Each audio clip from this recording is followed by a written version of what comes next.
and for my benefit for notes. And I'm also going to, speaking of notes, going to put the link in the chat for our agenda. Got a lot of cool stuff planned for today for our Beginning Farmer Rancher Subgroup meeting.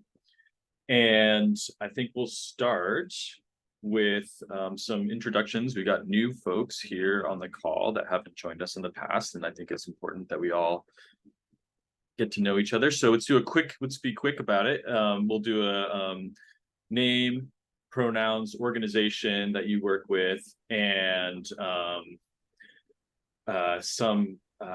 let's see here, something what you're looking forward to now that we're out of the heat wave.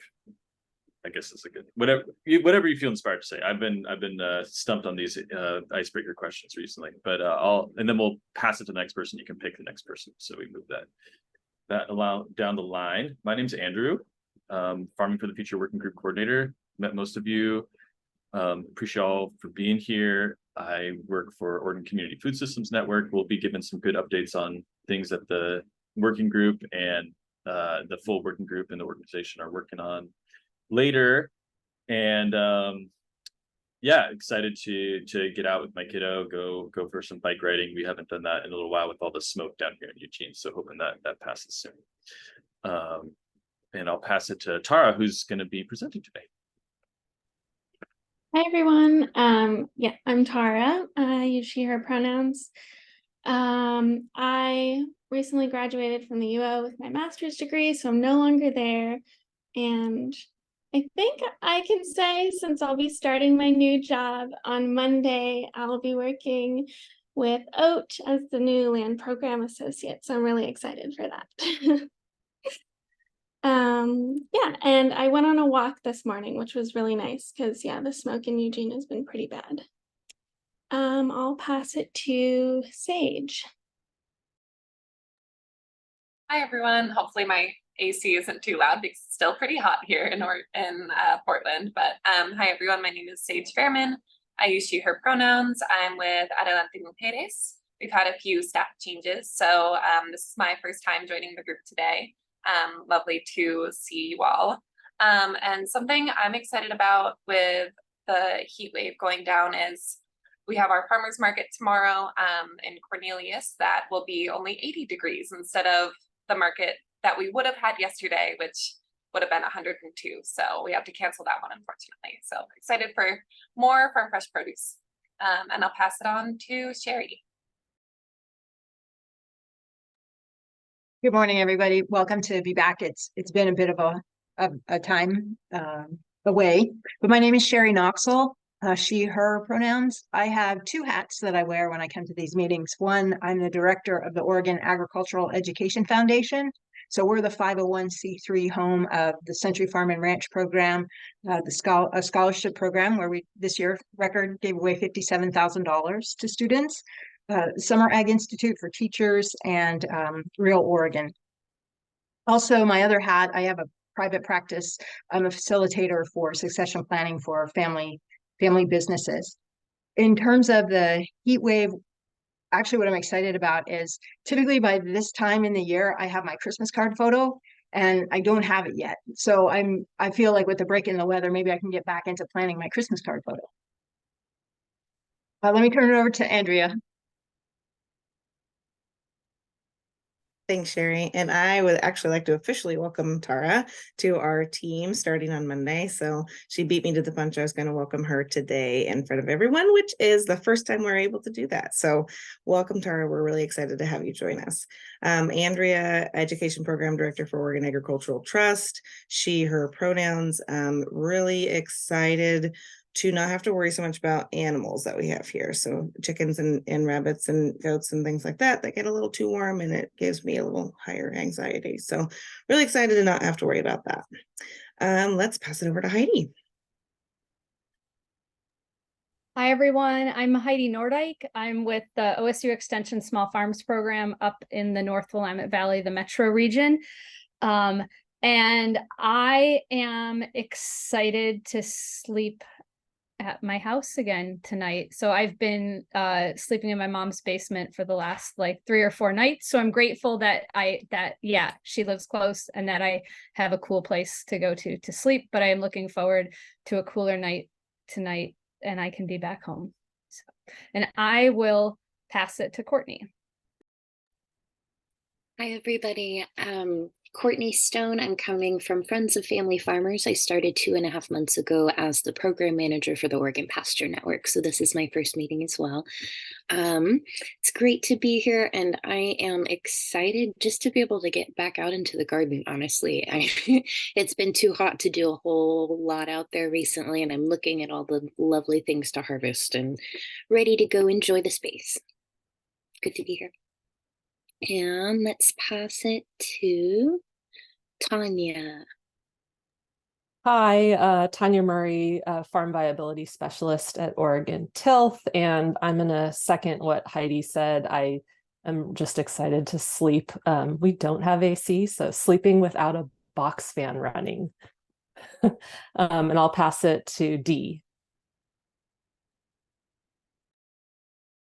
Hey y'all, my name is Dee Thompson. I'm the farm program manager at Oregon Food Bank, where I support 10 BIPOC beginning farmers in our farm incubator program called Pathways to Farming. I use they, them pronouns, and I missed the check-in question, but I think it's what we're grateful for right now or something.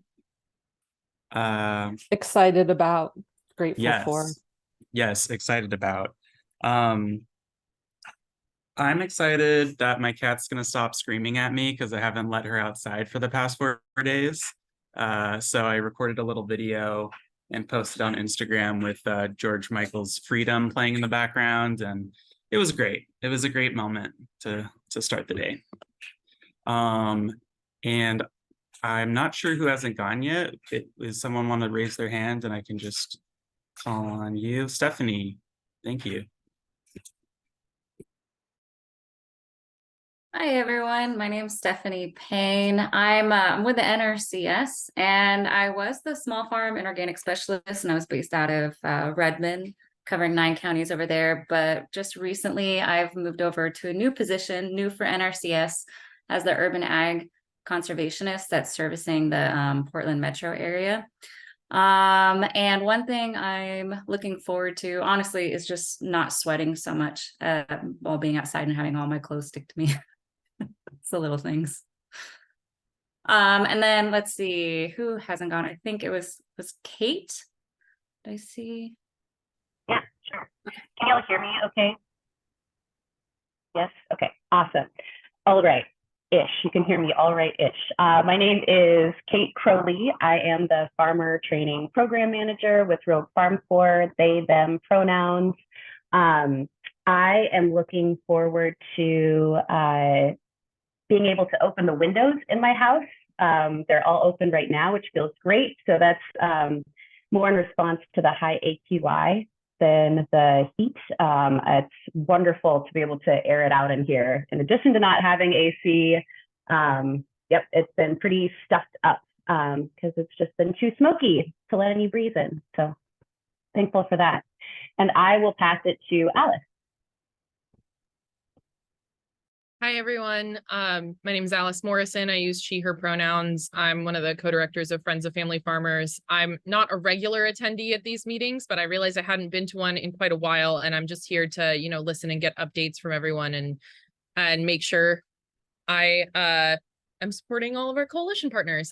So happy to be here with you all today. And I also, I think I'm seconding many different things that folks have said, but I got to take my dogs out to run this morning instead of making them stay inside from all of the smoke that we've been having here in Lane County. And they are so much happier now and will let me work without standing right next to me and barking in my face the entire day. So I'm really looking forward to being able to get some things done and not having my hound dog just whining at me all day long. And I will pass it to Penny. Penny, have you gone yet? Hi, I'm Penny Feltner. I use she, her pronouns, and I'm the projects manager for the Working Lands program. in the South Willamette Valley based out of the Coast Fork Willamette Watershed Council. We help farmers adapt regenerative management practices on their property, and I've been running into a lot of new and beginning farmers and ranchers recently. So I am also here for updates. Tegan. Hi, everyone. Tegan Moran, she, her pronouns, Oregon State University Extension Services in the Southern Willamette Valley. I work in Lynn, Lane, and Benton counties and some statewide efforts. And yeah, just everything everyone said, but really my anxiety going down from fear of the livestock and animals and baby and all the things suffering from the heat. So I did lose a chicken. So I had one loss. She was an elder chicken and it just got too hot. Even the misters didn't help. I will pass it on to Sarah Miller. Hi, everybody. I'm Sarah Miller. I use she, her pronouns. I'm the Deputy Director at Northeast Oregon Economic Development District.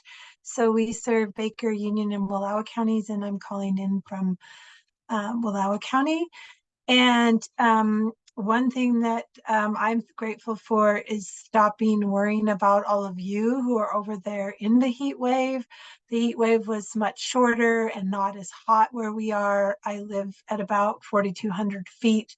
So that has helped us keep cooler. And one of the things I'm excited about is I'm taking time off next week to spend time with grandchildren and siblings and their grandchildren. And it's gonna be totally crazy and wacky, and it will not be 100 degrees. And I'm gonna pass it to Catherine. And Catherine, I think you might have just joined. So we're saying something we're glad for after the heat wave. Hi, good morning. My name is Catherine Minthorn. I'm the Associate Director of Technical Assistance Network for Intertribal Agriculture Council. I'm a member of the Confederated Tribes of Umatilla Indian Reservation based here in Pendleton, Oregon. I'll be glad for the forecasted rain that's coming. Although I understand there's something brewing off the coast and it's supposed to be headed inland, but it's supposed to bring us rain into Eastern Oregon. My chickens, I think, all survived. I haven't gone deep into their coop. It's a long coop. There could be one back there, but I don't think there is.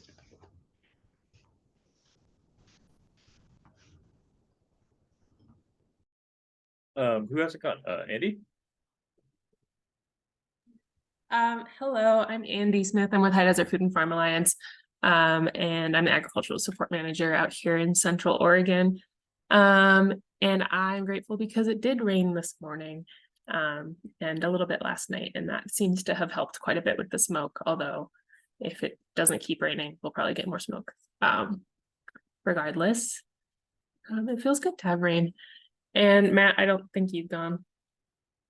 Hey, good morning.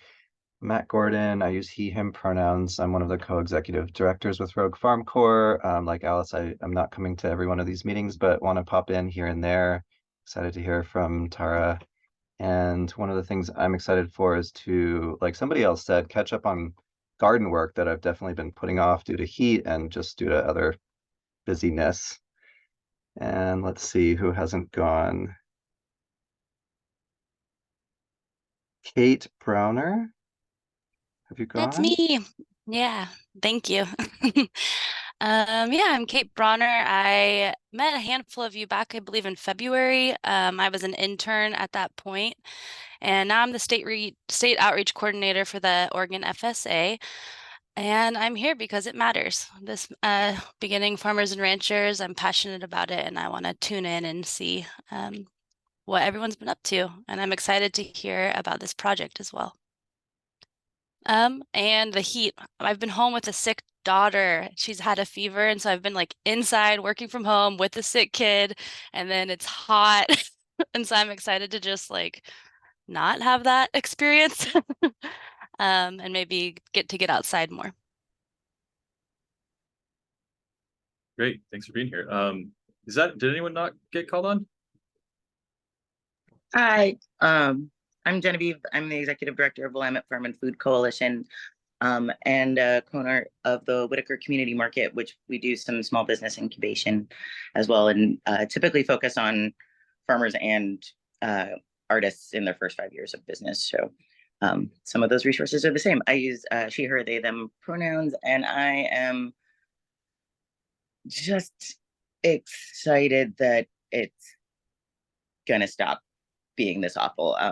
You know, it's been I live in a neighborhood, and with the market get to kind of witness some of the really harsh effects on people who don't have a lot of options in this kind of weather and smoke. And so for entirely selfish reasons, but also for them, like, I'm just glad that everyone gets a break. Yeah, it's been pretty bad down here. Thanks. I think that's everybody. We have a really great turnout today. I was expecting actually it to be a little bit light due to summer vacations, people doing stuff. So this is really fantastic. Really appreciate you all being here. I'm going to throw the notes doc in the chat once again, just in case we missed anybody signing in after the fact. So the plan for the day, we're going to hear from Tara, who did an amazing research project, in part interviewing members of the Farming for the Future working group in OCFSN. I emailed over those research briefs that y'all can look at your leisure regarding some of the outcomes of that research. Really cool stuff. So we're going to learn from Tara. I'm going to give some, as fast as I can, updates on the full working group, things that have been happening, some really big things that are in the works. And then we're going to hear from you all to give your updates. I think in order to reach everybody into this, fit everything in this really tight agenda, let's have folks put your updates in the document as we're listening to Tara and doing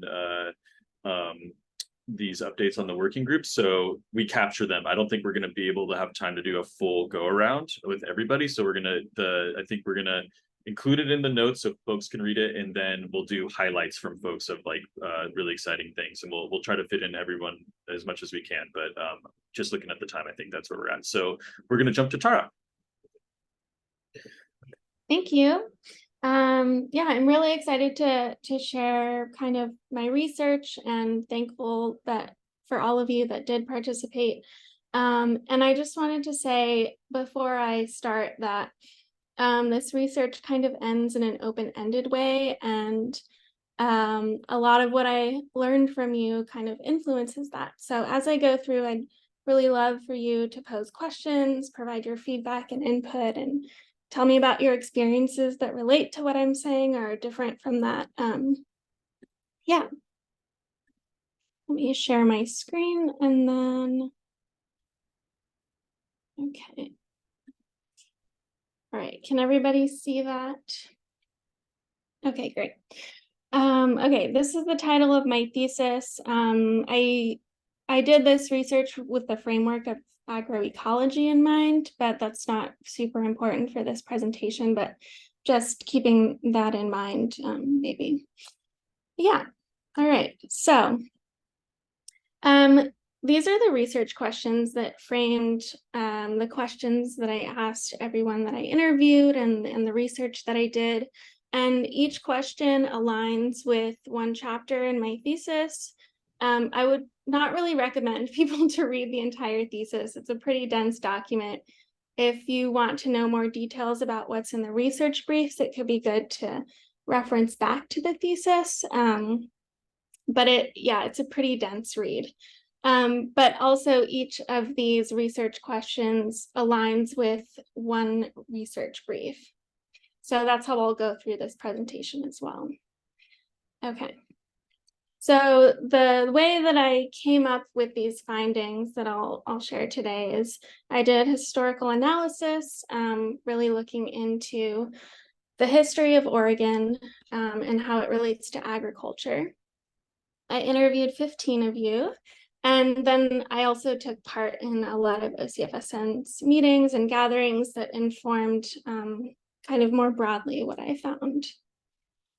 All right, so many of you know where the Willamette Valley is. Many of you work here. Agriculture is a part of the Willamette Valley's cultural and economic fabric.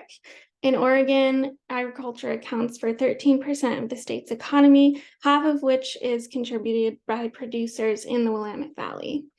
The Willamette Valley is also home to a robust local food system. There's a steady growth in farmers markets, above average growth rate of small farms compared to the national average, and an increasing shift away from commodity crop production towards local food production. It's a really promising development and hopeful, but at the same time, still only 1% of farmland in Lane County, which is one of the major counties in the Willamette Valley, is owned by Black, Indigenous, Latina, and Asian folks combined, as compared to 99% of farmland, which is owned by white landholders. And the majority of farm labor is carried out by migrant workers, especially from Mexico and other Central and South American countries. So how did we get to a place where we have this kind of budding local food system, but at the same time, really deeply systemic and structural issues? This is where the first research brief comes in and my first research question, which is about what were the historical dynamics, essentially, that created the food system that we have today. The Willamette Valley is on the traditional homelands of the Kalapuyan peoples. By some accounts, the Kalapuyans have lived here for over 14,000 years. And a lot of Indigenous peoples and scholars refer to time immemorial to kind of showcase how long the Kalapuyans have been here. This is in part a territorial acknowledgement, as is pretty common to do, but also provides the starting point of my research project. So some of you may have read about seasonal rounds, Kalapuyan lifeways, where plant-based foods were cultivated based on and harvested based on seasonal abundance. What couldn't be harvested was traded with other tribes, which drove both seasonal migration patterns and also horticultural practices that created the landscape that many white settlers came to the Willamette Valley for, and kind of was a landscape that was thought to be very beneficial for Euro-American agriculture. Many of you have probably heard of the infamous journey of Lewis and Clark. Their journey cleared the path essentially for settler colonization to the Willamette Valley. The first wagon trains left Missouri in the 1840s. Many of these settlers were agriculturalists for kind of really specific geopolitical reasons that I don't know if I want to get fully into because it's a kind of a side thing, but basically the United States federal government was asking agrarian settlers to move to the Willamette Valley to be able to claim the land from the British Empire. And so the settlers brought with them this vision of the land that was very heavily based in Euro-American agriculture and clashed with Indigenous lifeways. And so beyond outright acts of genocide, of course, farmers were draining important wetlands, plowing fields used to cultivate traditional food sources like camas, and then also prohibited Indigenous food and ecosystem management practices like using fire. And many of the settlers at the time were referring to Oregon as the white man's Eden, which was further institutionalized, this idea, by policies like the 1840s Black exclusion laws, which excluded Black Americans from owning land or even entering the state at certain points. The 1850s Donation Land Claim Act, which was the most generous affirmative land act in the country's history, granting married white men 1 square mile of land. And then the 1855 removal of Indigenous Kalapuyans to reservations.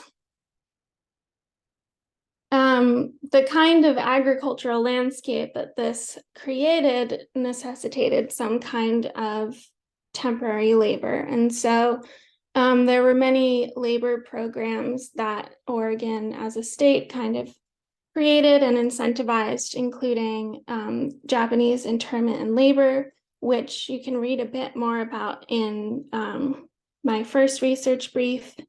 Oregon participated in the Bracero program, and also indigenous labor was a really key part of agricultural labor for a long time.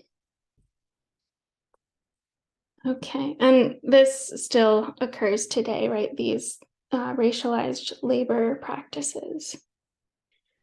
So a little bit heavy stuff, but this is essentially the history of why we see only 1% of farmland owned by Black, Indigenous, Latino, and Asian folks in Lane County, and similar statistics across the state of Oregon. So now we get to part 2. We have this agricultural system now, and what are the barriers and opportunities that farmers and their allies see in kind of changing the system that exists? A big part of the problem that some of you talked about was how commercial agriculture is systemically preferenced. So, for example, even though Oregon identifies as a small farm state, a lot of industrial agriculture contributes so greatly to the state's GDP that a lot of policy is influenced by what industrial agriculture needs and wants. And so this creates a stacked competition between industrialized food and small scale production. And what we get out of this is a system where farmers have to become business people in order to make a living, survive, get by in, this stacked competition, which ultimately reinforces the structural and systemic inequalities that exist in agriculture. And so one of you told me that even though farmers don't dream of doing this when they become farmers, it's how they have to grow to survive and market as a farm. And there are a couple other kind of things that folks told me about this situation. So there's a bit of a tension between, wanting to farm ecologically, farm to feed community, to produce local food, yet at the same time having to make a living to help to be able to get by and survive. Okay, so then part 3, and this is the third research brief as well. What role do network organizations play? And the network is OCFSN in this case, in changing the system. And yeah, so I'll give a little bit of background why I came to OCFSN kind of as part of my research. When I was talking to a lot of you, you kept mentioning OCFSN as this place where a lot of important stuff is happening. And so then my research project just kind of centered more on what is the network doing that's being able to move change forward. And so part of that is building relationships and learning from each other in the network. And so these are 2 quotes from my research that really draw out what I found OCFSN does very well.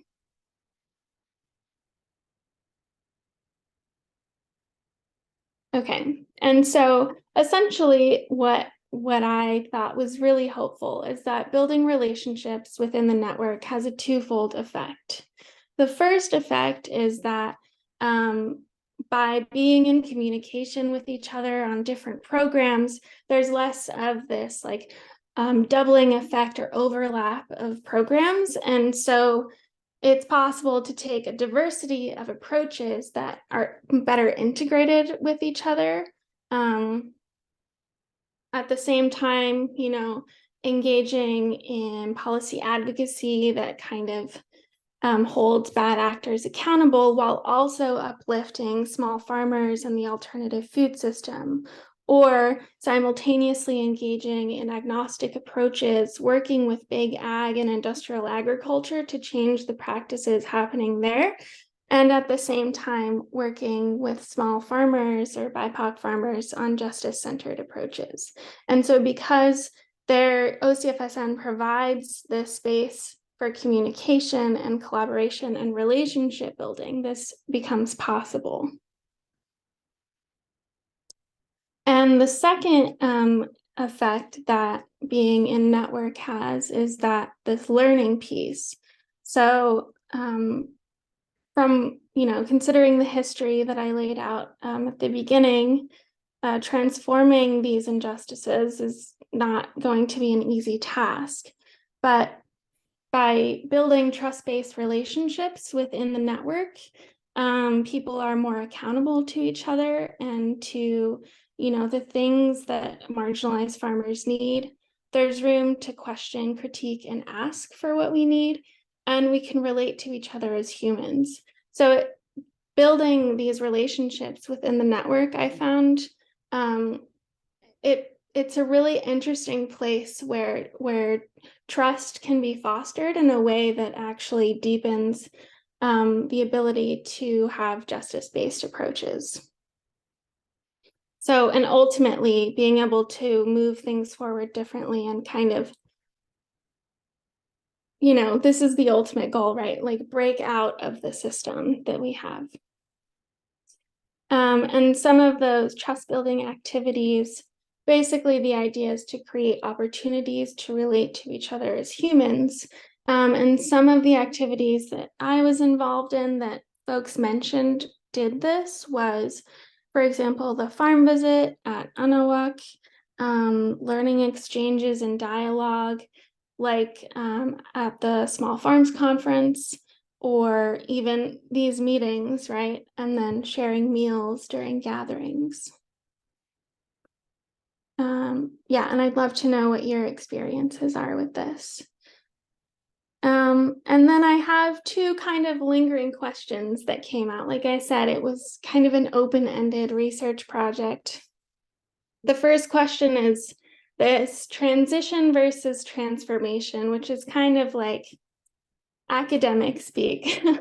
But basically it's this idea that like we can do reforms and create change, but at what point is that just kind of reinforcing the same systems that we have? And this quote that Andrew told me during our interview, there's an amazing potential for the network to do the kind of work that I described just now, but at the same time, there are limits to what nonprofit organizations can do in terms of changing the system that farmers are in. And the second big question that I had was that a lot of the challenges are related to kind of this cultural question about worldviews and what it means to farm and what land is used for. And so the idea of the human myth, land ownership, the idea of capitalism, these are all like really, really big things that it really influence how we think about farming. And yeah, I just kind of wonder what impact those have on the systems that we're currently in. So that's what I have.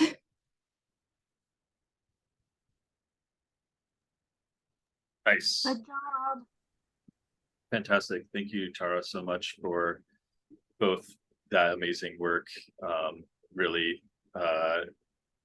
looking deep at what we're doing here, and also asking those really big and hard questions and being brave in that. And then also just want to take this as a moment to thank you for the work that you put into OCFSN and this working group as our intern as well. So just want to use this as a time to send a huge appreciations to you for all that support and great thought and effort, and wishing you the best as you continue your work and being a part of this space now with Oats. So that's fantastic. Let's see. Is there someone who's bursting to share anything on what we heard from Tara, and then we can take like one or two comments and then jump to the next section. And if not, we can just move on. I see people putting some great things in the chat here. I'm also open, like send me an email if you know you want to chat about something, or even just an idea that you had. Doesn't have to be now, but yeah. Tanya. I'll just share without going into detail that we had a meeting with the farm viability subgroup last week, a couple weeks ago. And I think some of the themes you talked about really relate to some of what was coming up for us around how to work in a space where we're trying to support farm viability, recognizing that the larger system is maybe not where we want to be, but not knowing what the alternative is. So no clear question or actual comment beyond just sharing that we were talking about things that relate. And so it was great to hear your work with that connection. So thank you. Yeah, thanks for sharing that. It's always kind of nice to hear where there's a little bit of overlap, and that, you know, folks are asking these questions, and it's not just me, you know, sitting in my little office writing about this. Also at the end of the third research brief, if anyone's curious, I put a couple of like further reading articles that kind of try to attempt to answer what possible future alternatives, pathways to future alternatives could look like. So the end of research brief 3 is interesting for that.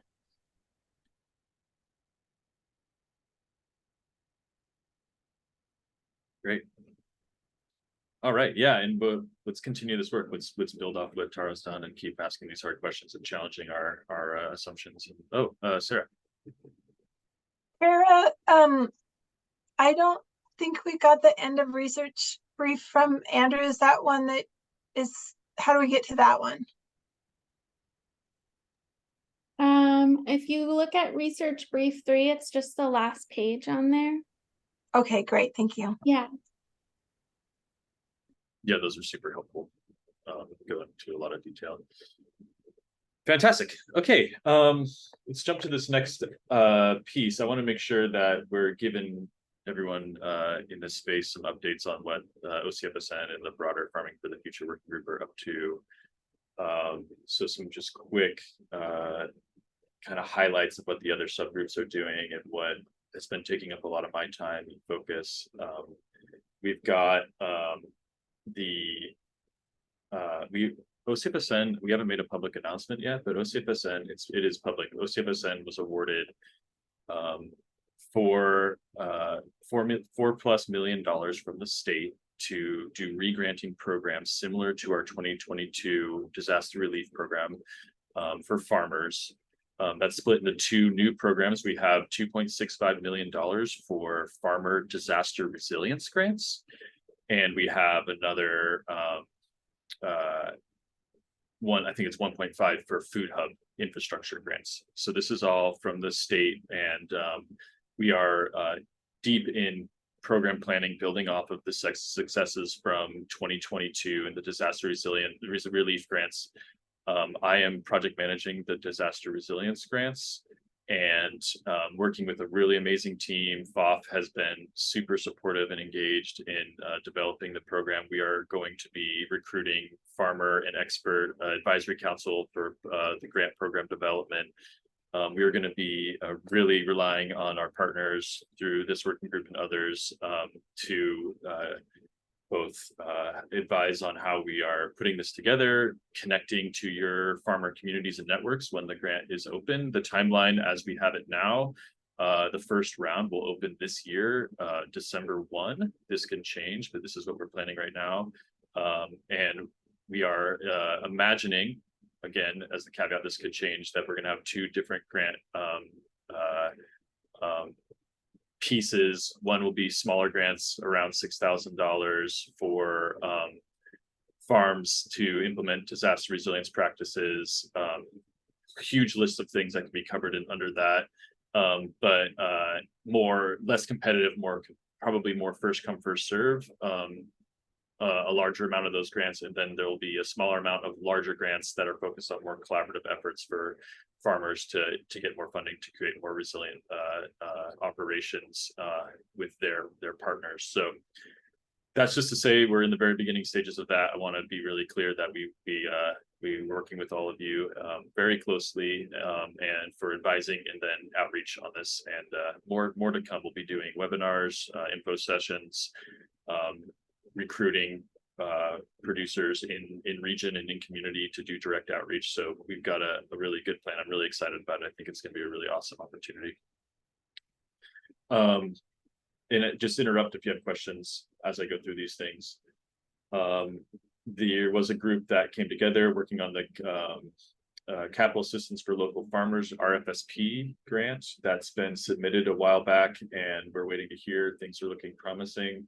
So that could be coming up, that RFSP, and improving outreach and service provider understanding of what's out there for farmers as far as capital availability. The Farming for the Future, Farming Viability subgroup has been working on a worksheet that kind of really goes deep into what services are offered by those who do business training for producers, and been getting some really good thought in there about how we do referrals. Some really interesting stuff.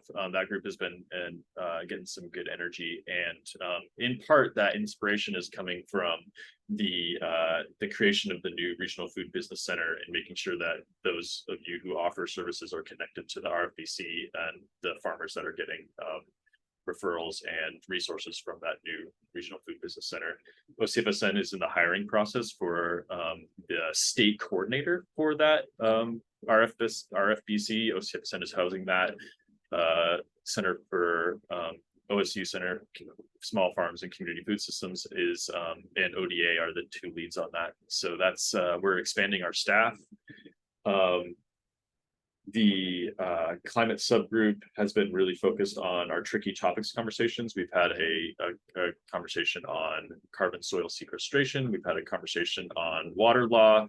The next is going to be really critically looking at federal programs for crop insurance, disaster mitigation, and how those programs aren't really in providing the farmers that we service the protections and the risk management that they need. So we're recruiting someone who can speak really candidly on that. Haven't found them yet. If you have suggestions, you can message me. The land access subgroup and the transitioning Oregon farmland group is really at a great clip. They're doing tons of educational efforts. There's a South Willamette land holders training coming up. The Navigate program is seeing increased applications, and with the Willamette Valley Farm Navigator, all those things are going really well. We have an advisory council that advises on that. We had a conversation, it's probably last week. All this has been connecting to things that have been happening kind of in the policy space regarding the Farm Bill, which is a really we're in kind of deep pieces of the Farm Bill right now. I've had a couple conversations with representative staff, Salinas and Blumenauer, regarding the Farm Bill and things that when I have those conversations, and this is something that I think we all can do, is just highlighting stories from your networks and your producers on how federal programming really is an important piece to a successful food system in Oregon. The one that I like to highlight is the increasing access to land, capital, and markets program, where folks like Bolt and the Rockwood CDC got awarded funding to actually purchase land. That is a one-time program. There are bills in there are marker bills for the Farm Bill to make that a permanent program. Folks like the National Young Farmers Coalition. We have a representative, Carly Boyer, who works with ORCAN, who has been advocating for that. And that's a really important piece to increase land access and funding for those folks underserved who have been historically excluded from land access, to get direct dollars to change that historic injustice. So it's lots of stuff's happening. I think I'll end it there.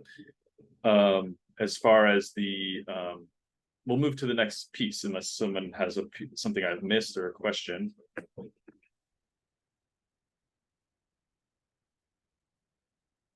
So next we have our BFR brochure and story map. So this is something that was created before my time, but I've been holding it and haven't put a huge amount of energy into our story map in brochures. So it's time to be re-looking at that and thinking of ways that we want to update how y'all's work is represented in a collective space. So I'm going to share my screen and use an example.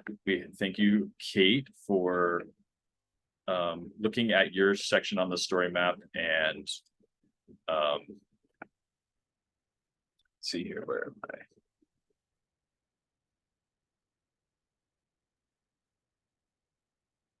Y'all see that? Great.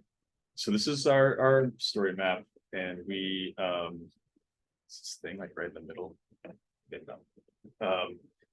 We have a bunch of organizations here, and it's organized by specific options specific kind of areas where services are offered. And I'm going to go to Grown Farm. Y'all, they look through. Where are you? See, I'm not even.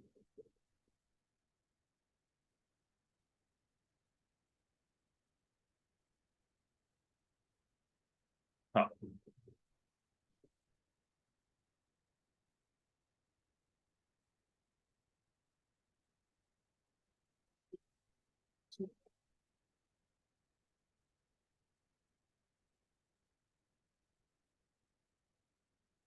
Well, now I'm not even seeing it. I just not. Something happened. That's really weird. I was just looking at it this morning. Anyways. Weird. Okay, so that's awkward. So Andrew, anyways, do you think yeah, maybe they're in the farmer training tab? I just looked there. I thought they were here. They should be on the front. So I did something while I was looking at this and deleted it, I guess. I don't know how I did that, but anyways, so we don't need to click on it. So y'all are here. There's other organizations who aren't here that provide services, aren't in the meeting that provide services. There's some of you here that aren't on this. It needs updating. Basically, what the team at RFC did is looked at their entry. Let's just look at, it's very straightforward. We have skill, experience level, regions served, programs offered, and then an overview of your programming and the website. This all probably needs to be updated. And like you had a good question, Kate, on the skill experience level. I don't really remember. Maybe Tegan or someone who was involved early on can speak to what that meant. It's got beginning, medium, advanced, or intermediary and advanced. So yeah, I think it. Go ahead. Oh yeah, I was gonna say, I think that probably needs to be further defined. Yes, agreed. I think beginning was like planning. I don't necessarily think, I don't know if it was corresponded, Tegan, do you remember? I don't think it corresponded directly to the first 10 years, did you? Yeah, it wasn't 10 years, but it was like sophistication of services provided and at what level in the farming path, I think was the original intent. But I don't think it's been consistently used. but just trying to distinguish from organizations that primarily serve, you know, like entry level and then beyond. Yeah, that that would be a serving great us? thing to update. Yeah, that distinction, the skill experience level. So the skill experience level is for the farmers that are being served by these organizations, or is it the skill of the organization? Yes, Yes. Okay. the farmers. So if you, Yeah. so you can recognize yourself in the definition, and that will help you filter who you reach out to. Yeah.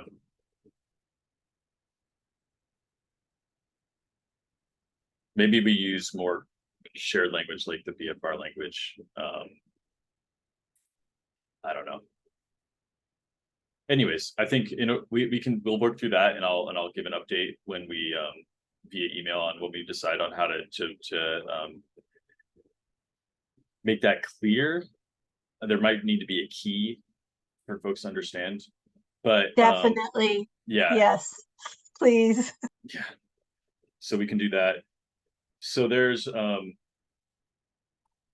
what I'm asking folks to do is to review their section, their page on this, or their description and what they're offering, and then send me updated text. And then I can upload those and make those changes. I think the one struggle we have here with this type of map, when we have program locations, a lot of y'all are statewide, serves very specific locations, and with this type of map, we only have like kind of where you're located on the map as far as like your headquarters, because it's just a pin versus a polygon. So yeah, I think it's important that in our descriptions we include, like Adelante, need more, we include geography. So this is a work in progress. Maybe there could be an icon for the statewide or something. That's a great idea. Yeah, like having a color. Yeah, and I think, Andrew, I think we have an opportunity to update that header language up there to make that clear too. So at the top, I think that was something we wanted to add. There's just a limitation of the site. Yes.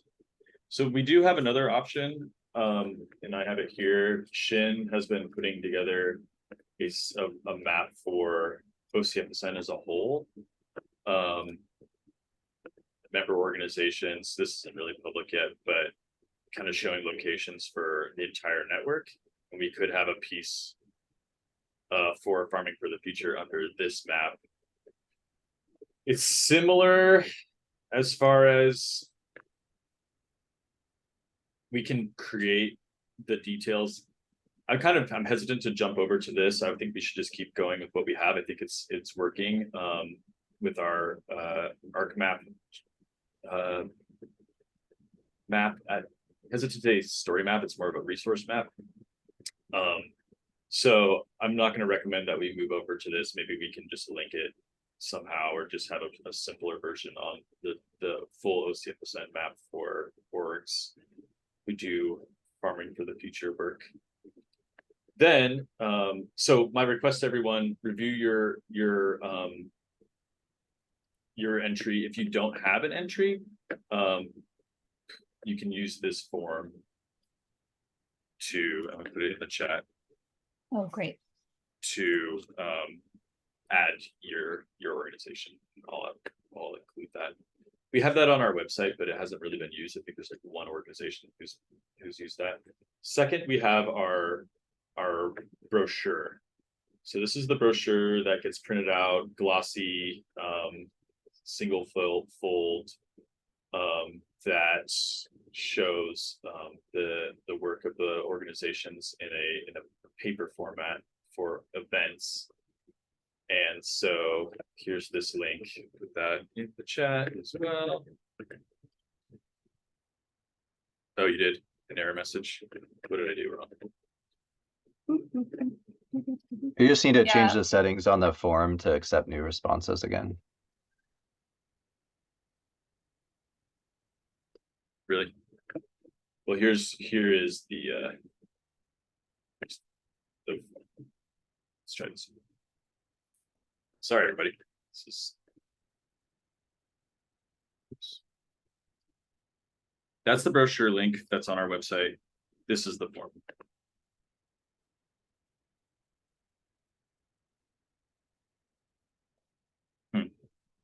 I need to update that. So here's our brochure. We have, it's pretty simple, just kind of a dot if you offer these services in your website and your organization. So while reviewing the map, there's also this as well. And I can make those updates. We have some printed, but I'd like to print more with these updates for the, I think the goal is for small farm school. Would that be helpful?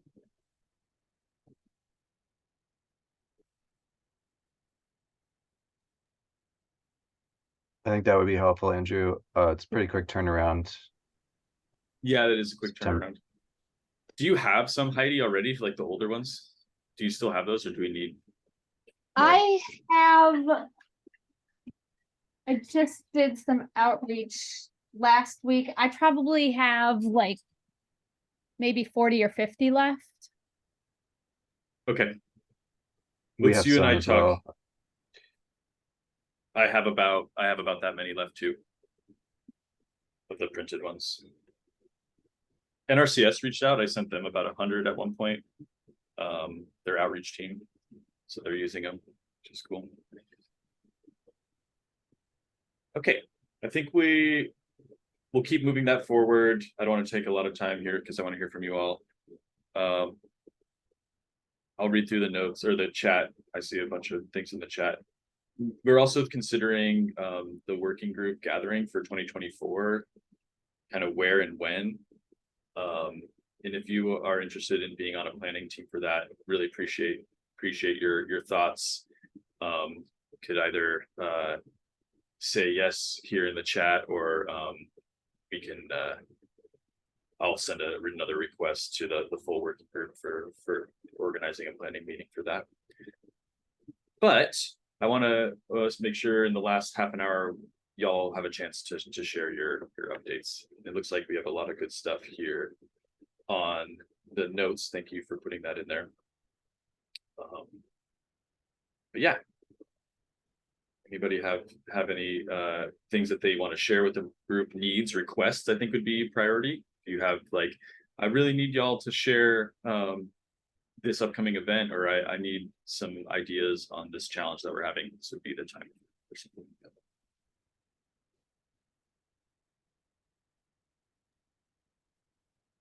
that. Can I jump in? Please. I just wanted to share that I don't know if we've mentioned it yet today, but both the Southern Willamette Valley and BIPOC farmer cohorts of the Navigate program are accepting new applications right now. So the Navigate program is a program of it's a sub-program of Oregon Farm Link, which is one of FOF's programs. And it is, it pairs land seekers with a navigator. We have Sylvia Cuesta and Christina Bentrip are our navigators. And they help the land seeker develop a land security plan and work them through the process of getting from knowing what they want to trying to find the right land. So if you have folks in your network who want one-on-one case management when it comes to land seeking, we're accepting applications in both of our cohorts. You can find that on OregonFarmLink.org. Thanks.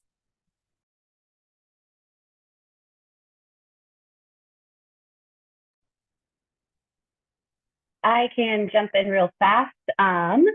Hopefully folks have seen that our farm launch program is accepting applications. So it would be great if you could share that with your networks, and then also keep an eye out for an upcoming email from us in the next month or so, but certainly before the next quarterly meeting, announcing that applications will be open for host farms to apply. for our 2024 apprenticeship program. It would be great if you could get the word out about those too. And Matt just put in the chat the link to our webpage about Farm Launch.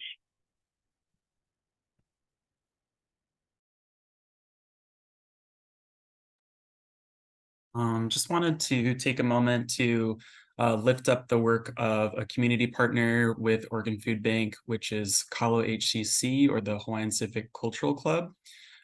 They do a lot of great work at Unity Farm with local Hawaiian youth.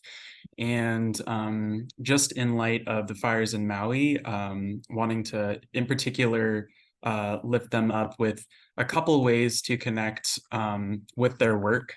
So the first one is there's going to be two upcoming volunteer work parties, also called Malas. The first one's going to be Sunday, this coming Sunday, between 7 a.m. and noon, and folks are going to be building a rock wall around their growing space. And then there's going to be a follow-up to that the following Sunday on the 27th. And I'll share details with Andrew to add to notes and whatnot. And the second thing, which they asked that we lift up and share within networks, is there is a large worldwide event that is a fundraiser for folks impacted by the fire in Maui. And it's going to be August 15th. Or wait, no, that was the update. It's actually coming up August 19th. So that'll be Saturday. And I'll send all the details to Andrew as well to share within the network. But it's a live stream musical benefit that has a lot of different people connected to it. So just wanted to take a moment to lift both of those opportunities up. I can jump in here super quick. I have a couple of links in the notes doc. One is to our events page that is building pretty quickly for events that we're putting together this fall, winter time period. Included in that is a land holder event in Lane County that we are working with Tegan and FOF with in collaboration to put that together. So take a look at that and share that around. And then our Cheers to the Land events are kicking off here in October. And so there's a link to that information and our multimedia projects, our videos that we're putting together to talk about succession and easements coming along very well. And the first one should be released October, end of October, maybe, with a social media push end of the year, probably in January.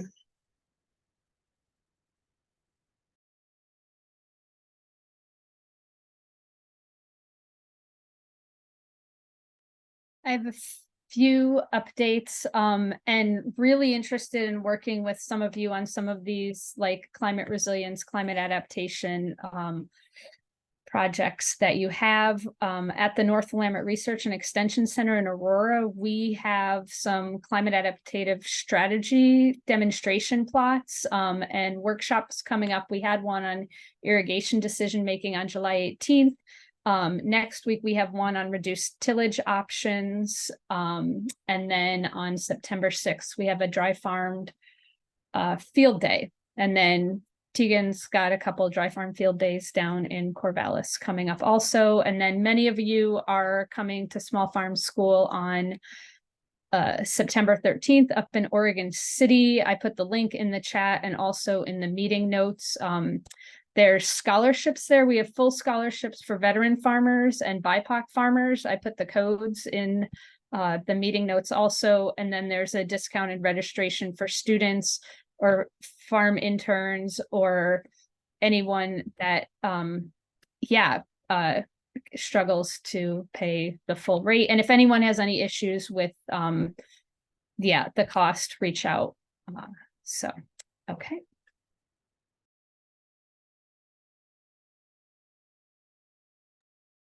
I just wanted to thank anybody in the meeting that came to our planning meeting for a collaborative application to the Roundhouse Foundation, but just to put out into the world that if you have any pasture-based producers that would benefit from educational offerings or mentorship support, we're still looking for other organizational partners, and thankful for those that are currently involved. But I'll drop my email and you're welcome to get in touch if you have any thoughts or are interested in getting involved with that application. Thank you.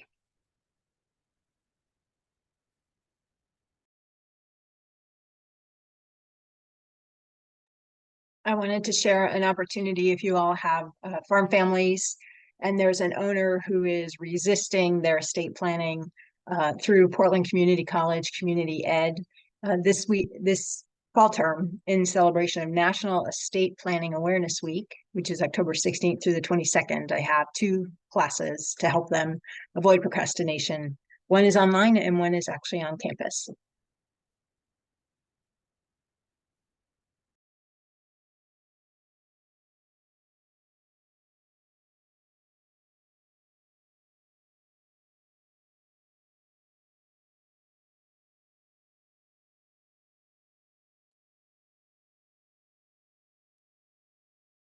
Great. Those are great updates. I was so like, hey, let's do it in the notes and be quick that we have more time. Wondering, Katrine, you're pretty new to this group. Is there anything that y'all are working on that would be of interest to beginning farmer rancher service providers across the state?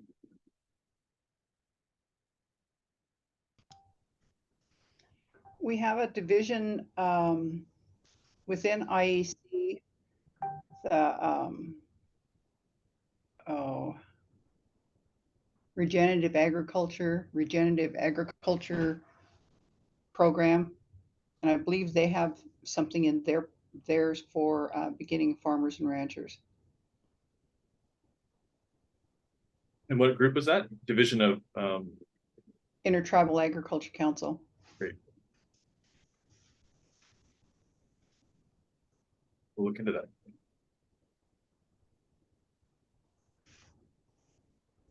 I'd like to make sure that we're connected when those disaster resilience grants are coming out and getting to folks that you work with, farmers who would like to disaster resilience funding, get some money to improve operations in Oregon. So just I'll be reaching out on that one.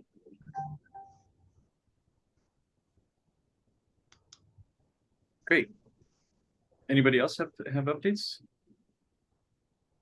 Yeah, I can share a little bit about a project that we'll be going into our 4th year on is our Farm to Pantry program at Adelante Mujeres. And this is kind of an extension of our farmers market where we purchase produce from our beginning farmers that graduate from our program and donate that produce to local food banks. And this is a really great opportunity for folks to well, one example is one of our farmers this year has not been able to sell at our market due to just other family issues, like her blueberries aren't producing as well this year.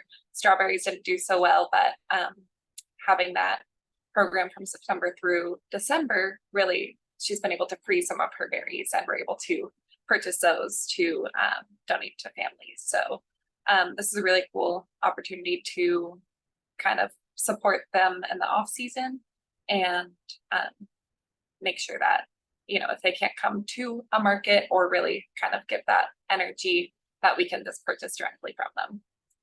Just wanted to share that.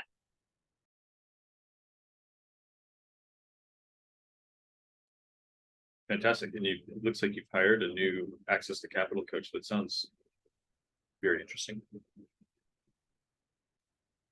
Yeah, they'll be starting in a few weeks. So looking forward to getting their support on that. Farm business coaching, they'll be coaching with our other business sectors as well. So looking forward to that, more of that access to capital for folks. Amazing. Yeah, we'll be reaching out to try to, we're here as, you know, other organizations are working on that as well. And it would be great to support and learn from that position. Cool.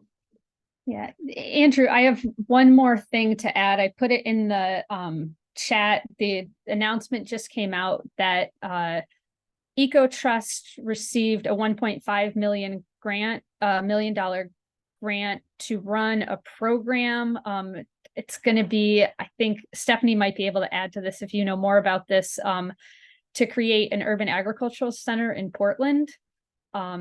So in the next month or so, there's like OSU Center for Small Farms and Community Food Systems is a partner, ODA, Multnomah County Health Department, REACH program, and the Black Food Sovereignty Coalition are all going to be supporting EcoTrust in this. And they're going to be able to distribute some micro grants to urban farmers and are going to be focusing on soil health and climate adaptation to help purchase equipment and other supplies for that. So that was just announced like last week. So that's something to keep on our minds in the next few years.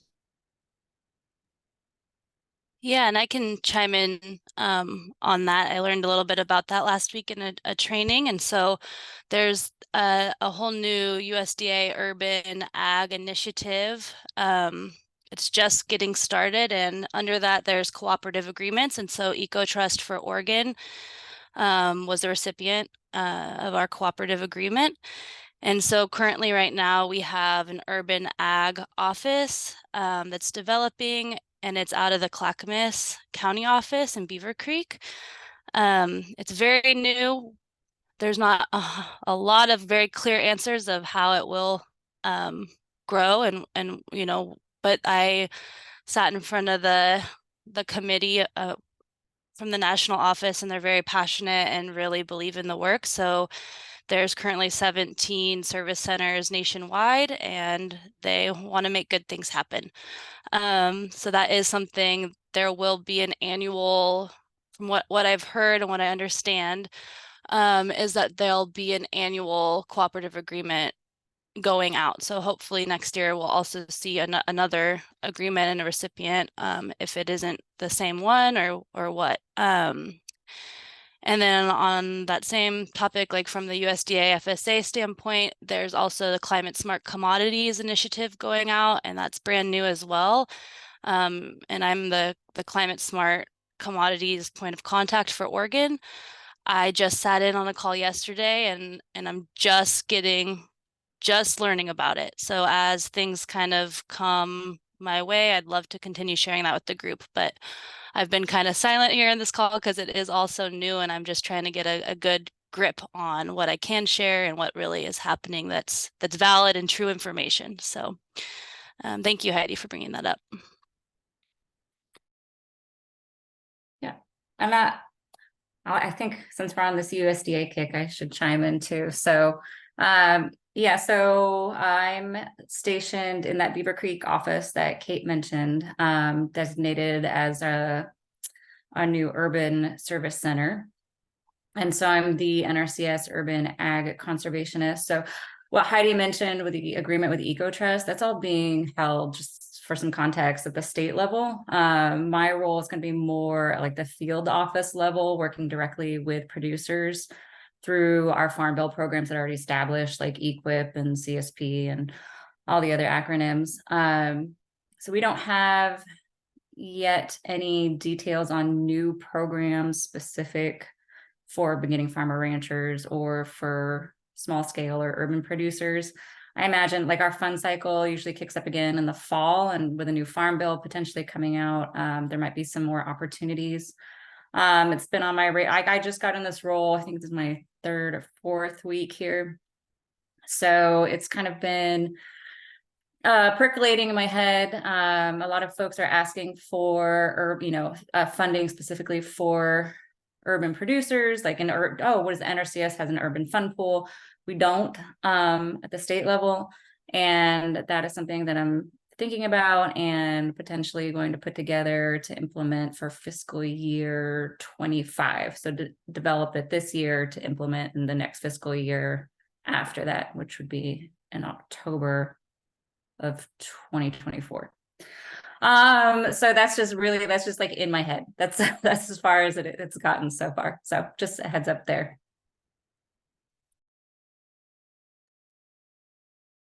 Great updates. That's awesome.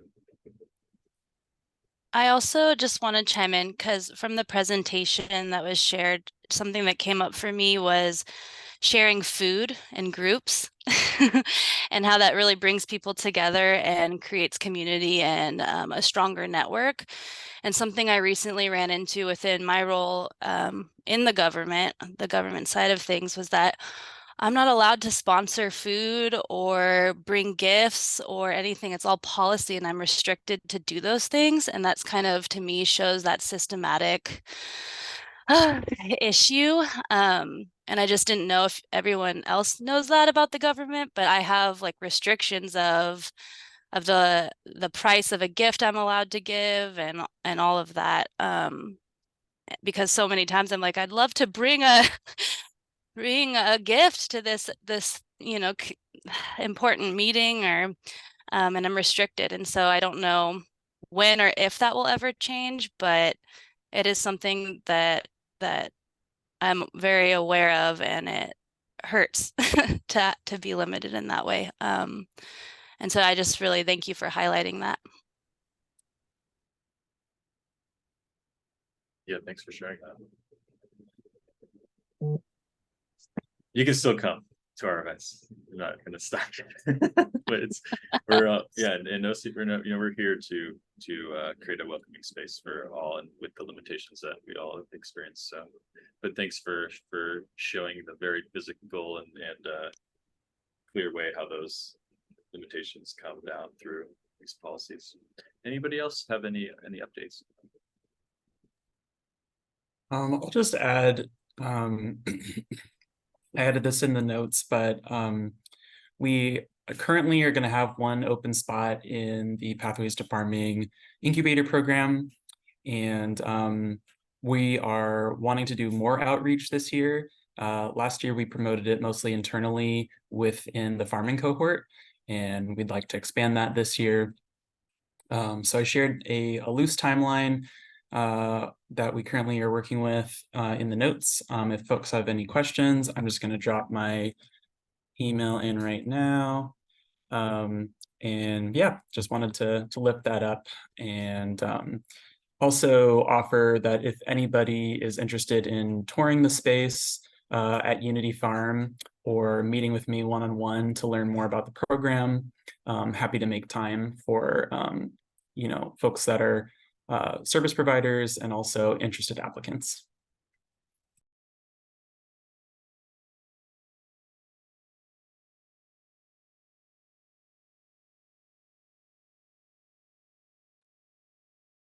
Great.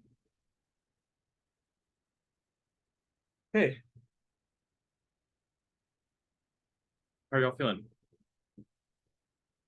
Feel like I'm kind of floored by all this. There's a lot happening. There's so much funding moving through, big things. Y'all are keeping up with it, doing amazing work, following all these different threads as we share and collaborate. So I'm here. I'm going to be sending out an update to the full working group as soon as possible, end of this week or early next week. So if you have big things you want shared with the full working group, you can send them to me. I'll be sharing these notes and the recordings from our last meetings that we've had, and yeah, just tons of appreciation for all y'all and the work that you're doing. We'll stay connected and enjoy some outside time if it feels good and comfortable. Yeah. Thank you, everyone. Thanks all. See you later.